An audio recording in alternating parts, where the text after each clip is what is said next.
Nah mungkin gitu kali ya, Bu Risma nih masih kangen nih sama peran-peran dia yang langsung hands on, turun ke lapangan, ketemu orang langsung, ketemu tunawisma, ngurusin gelandangan, apa segala macam yang biasa dia lakukan di tempat asalnya di Surabaya. Mungkin itu.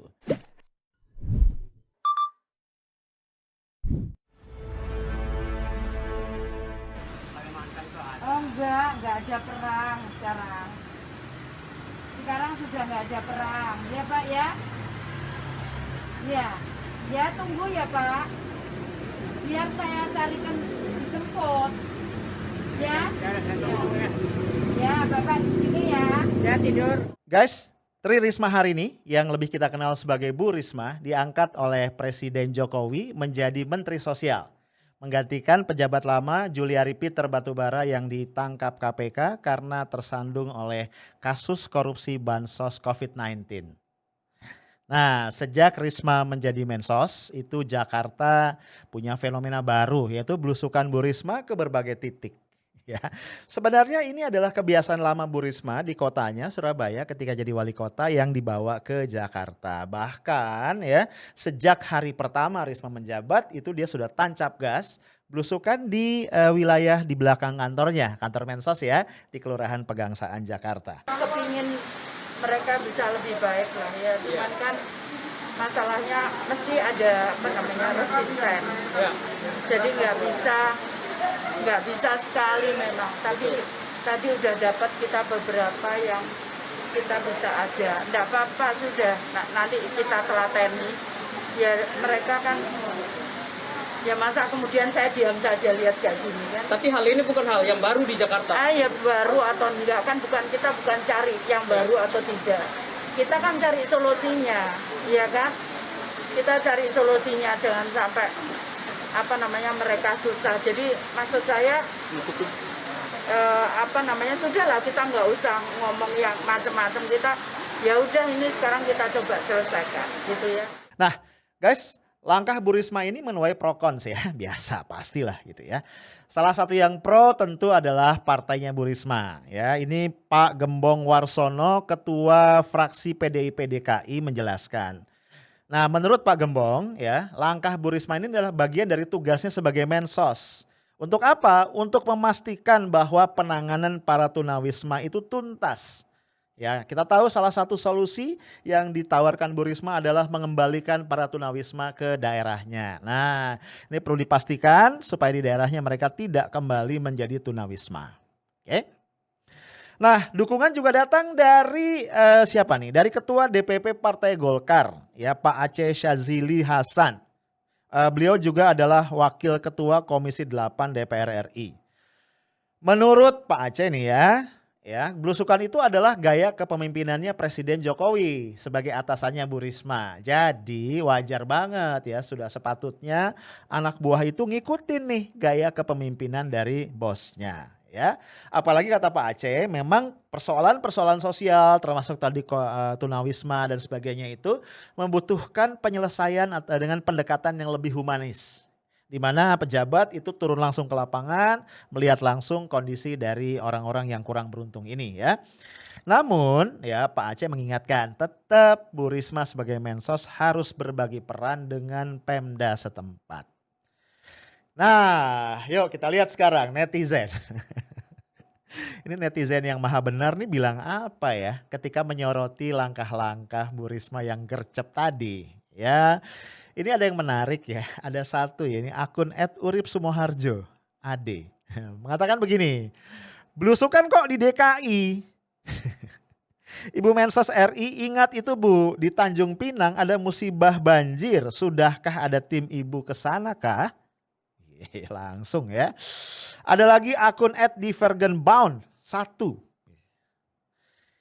By the way, mendingan Bu Mensosnya suruh fokusnya pakai Z ya, ke bansos yang diembat itu loh.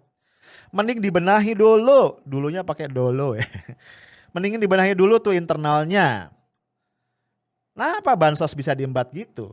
Coba deh staf-stafnya dari atas sampai bawah dibenahin dulu gitu. Suara-suara warganet yang dikutip media online suara.com lebih ganas lagi guys. Ya. Nah, menurut pantauan suara.com, dari ribuan cuitan terkait belusukan Risma, itu banyak netizen yang menilai belusukan Risma itu hanya sekedar pencitraan saja. Atau kalau istilah gampang dari gue sih belusukan politik gitu ya. Bahkan nih lebih ganas lagi ya. Banyak juga netizen yang menyindir dengan mengatakan Risma telah menjadi Menteri Sosial DKI Jakarta. Kejam juga ya. Sebab belusukan tadi ya memang dilakukan hanya di wilayah Jakarta ya yang kelihatan. Ya walaupun menurut gua ini penilaian yang terlampau dini ya, nggak adil juga. Kan Bu Risma baru beberapa hari ya, siapa tahu aja sesudah ini Bu Risma akan belusukan dari mulai Sabang sampai Merauke, dari Miangas sampai Pulau Rote. Walau alam. Nah kita harus fair juga ya. Ya kita dengar nih, kita lihat penjelasan dari Kemensos, dari stafnya Bu Risma ya. Tentang tindakan Bu Risma melakukan belusukan di Jakarta. Nah menurut Pak Herman Koswara ini Kabak Publikasi dan Pemberitaan ya semacam humas lah ya Kemensos. Bu Risma melakukan hal itu dalam rangka apa? Memetakan ya mapping masalah-masalah sosial sebelum menyusun kebijakan yang menjadi rujukan nanti dari Pemprov, Pemkab maupun Pemkot ya supaya lebih tepat gitu ya.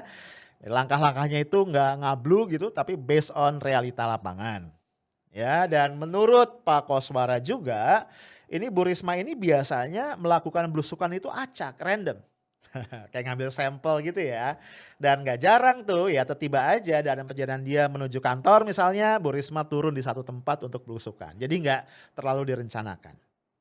Nah jadi kalau kita lihat memang pro konnya itu asik.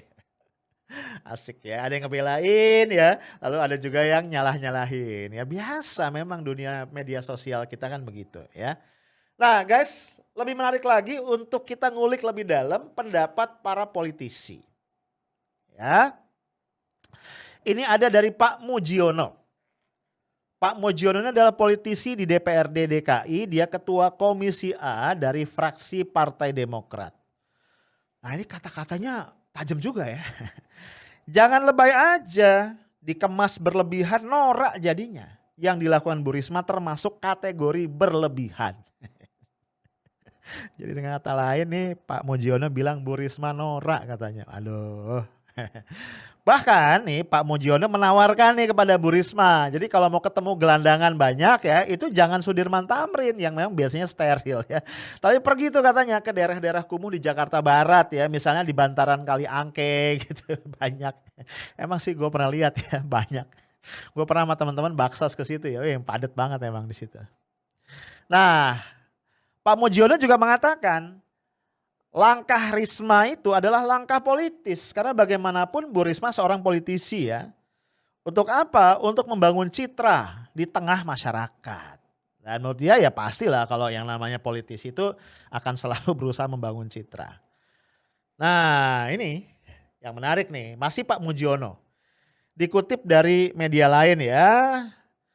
Dia mengatakan nih Pak Mujiono mengatakan langkah-langkah Risma ini membuat dia ini mensos. Tapi mensos rasa wali kota. Ya mensos rasa wali kota. Gue lupa ya, gue baca juga di sebuah berita, gue lupa di mana ya itu PLT Wali Kota Jakarta Selatan juga komentar tuh tentang langkah-langkah Risma ya. Intinya ya gitulah ya. Nah memang ya kalau kita ngomong-ngomong masalah gelandangan kan salah satu yang ditemui oleh Bu Risma itu adalah gelandangan atau tunawisma di kawasan Sudirman Tamrin ya. Bener gak? Iya. Nah menanggapi ini ada komentar dari Dinsos DKI ya. Mereka tuh kaget gitu loh. Kenapa kayak ada apa kalau mantra tukang sulap itu abrakadabra gitu ya. Kenapa kok tiba-tiba gitu Ibu Risma muncul, tunawisma muncul di Sudirman Tamrin yang biasanya clean gitu. Gue gak mau komentar ya. Ini suara dari Dinsos DKI yang terkaget-kaget. Ah ternyata ya sejalan dengan kekagetan itu nih netizen juga pada usil. Emang ya netizen Indonesia itu ada aja waktu ya buat ngulik yang enggak ya. Nah itu beredar di medsos ya, mungkin lo juga dapet ya. Kan Bu Risma itu ngobrol kan sama tunawisma yang tadi di Sudirman Tamrin ya. Ternyata tuh netizen dapat aja lagi foto si tunawisma yang ditengarai orang yang sama itu lagi makan. Ini nggak tahu kejadiannya setelah ngobrol sama Bu Risma atau sebelumnya gitu ya, tapi makan. Dan menurut beberapa sumber ya, gue juga nggak tahu, ini perlu diklarifikasi, itu makannya katanya di kantin di kantin Kemensos, ya. Ada yang bilang ini sengaja disiapin dulu nih sebelum dramanya di take. Jahat ya memang. Netizen tuh luar biasa ya, dilingkarin lagi mukanya ya. Eh, Nah, ini contoh ya kejailan-kejailan. Jadi akhirnya ada lagi yang ngomong nih ya, ada yang komentar. Itu katanya tuh si tunawismanya pakai maskernya masih baru tuh pas ngobrol sama Bu Risma. Apa disiapin, apa gimana gitu. Ya. Nah, guys, ada lagi ya. Komentar berikutnya dari jagoan kita Bung Fadlizon, politisi Partai Gerindra. Dia bilang apa? Dia bilang gini, belusukan secara proporsional bagus aja sebagai cara melihat langsung lapangan. Setuju ya? Tapi kalau kecanduan belusukan, ada ya kecanduan belusukan, maka harus diperiksa. Jangan-jangan gangguan, tanda kutip, gila pencitraan. Emang Fadli ya kalau ngomong ya dahsyat. Nah guys, yuk kita obrolin ya. Gimana kita ngeliat kebiasaan atau langkah-langkah manuver belusukannya Bu Risma. Nah pertama ya poin gua bisa paham ini mungkin bentuk kekangenan. Ya kekangenan, gua kasih contoh gua sendiri lah.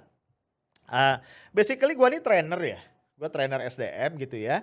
Jadi kerjaan gue lama ya, 20-an tahun gitu. Kerja gue tuh ngasih training, jadi trainer di berbagai kesempatan. Nah pas gue sekarang bangun perusahaan sendiri sama teman-teman gue, perusahaan consulting ya, consulting SDM ya. Itu gue masih lebih happy turun sebagai trainer ketimbang mimpin rapat direksi, bikin rencana strategis gitu ya. Sehingga sama teman-teman tuh suka diledekin. Pak, Bapak bukan trainer sekarang, Bapak CEO gitu. Nah mungkin gitu kali ya, Bu Risma nih masih kangen nih sama peran-peran dia yang langsung hands on, turun ke lapangan, ketemu orang langsung, ketemu tunawisma, ngurusin gelandangan, apa segala macam yang biasa dia lakukan di tempat asalnya di Surabaya. Mungkin itu.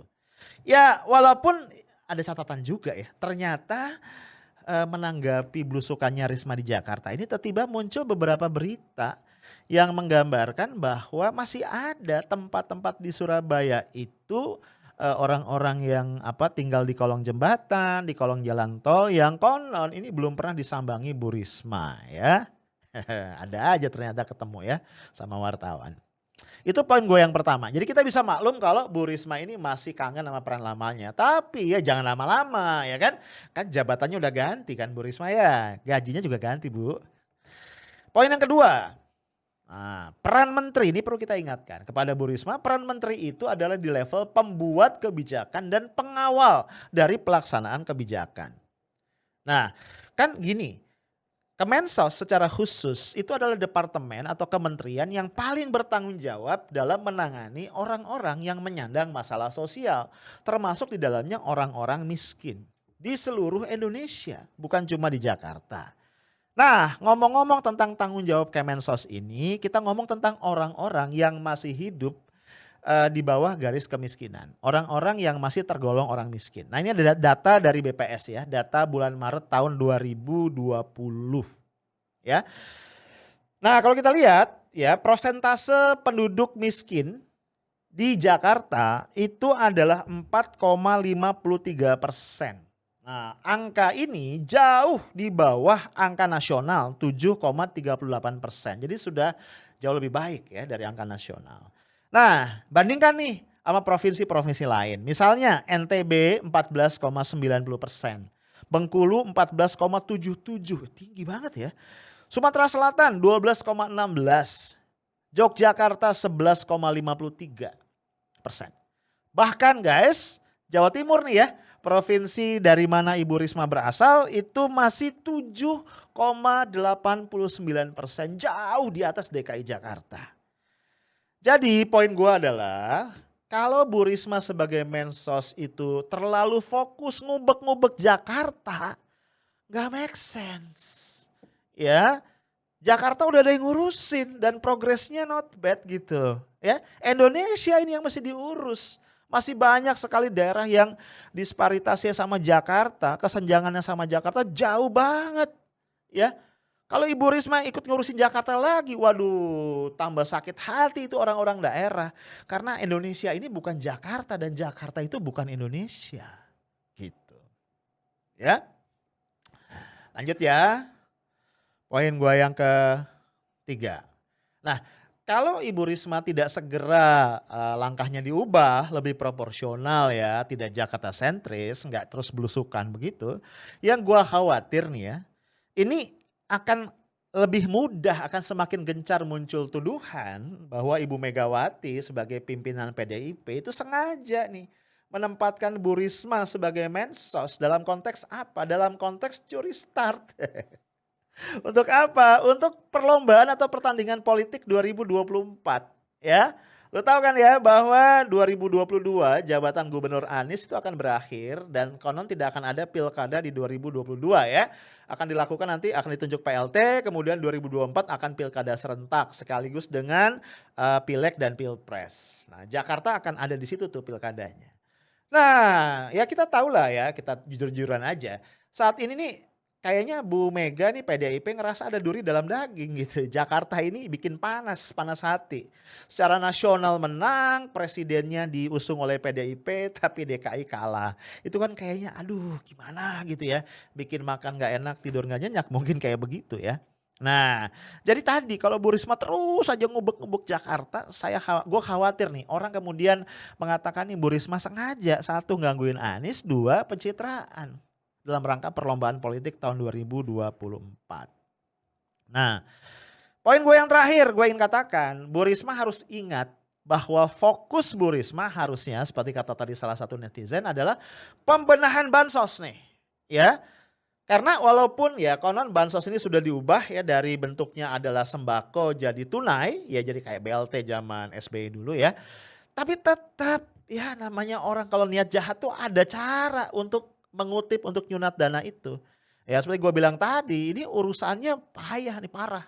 Kalau sampai disunat lagi, rakyat bisa sangat sakit hati. Lu kebayang aja ya, orang yang didera musibah pandemi berkepanjangan, pengen banget, atau bukan pengen banget ya, perlu banget menyambung hidup gitu ya, terus dana bansos yang gak seberapa itu masih disunat juga. Nah jadi itu fokusnya Bu Risma, jangan sampai fokus ini habis karena belusukan, sayang banget ya. Kita ingin banget Bu Risma ketika nanti turun dari jabatannya, ya mungkin di akhir masa jabatan atau kapan kita nggak tahu ya, itu dikenang oleh Indonesia sebagai Menteri Sosial yang berhasil mengatasi persoalan-persoalan sosial di seluruh pelosok Indonesia, termasuk mengamankan dana bansos COVID-19. Tentu kita tidak ingin Bu Risma dikenal sebagai mensos DKI Jakarta yang rajin melakukan belusukan politik. Ya guys, akhirnya gue kembali ingatkan ya, ada satu petisi di change.org yaitu hukum mati Juliari koruptor bansos COVID-19. Kalau lu mau join tanda tangan, ya udah 1000 lebih nih yang tanda tangan, lu tinggal masuk ke link yang gue tinggalin di komentar ya, kolom komentar. Nah guys, ke depan kita lihat akankah Bu Risma masih terus belusukan di Jakarta, atau Bu Risma akan belusukan ke 34 provinsi, atau Bu Risma benar-benar menjadi seorang mensos yang mengatur kebijakan dan juga mengawal pelaksanaan kebijakan itu. Ya, itu aja. Stay tough, smart, and professional. Assalamualaikum warahmatullahi wabarakatuh.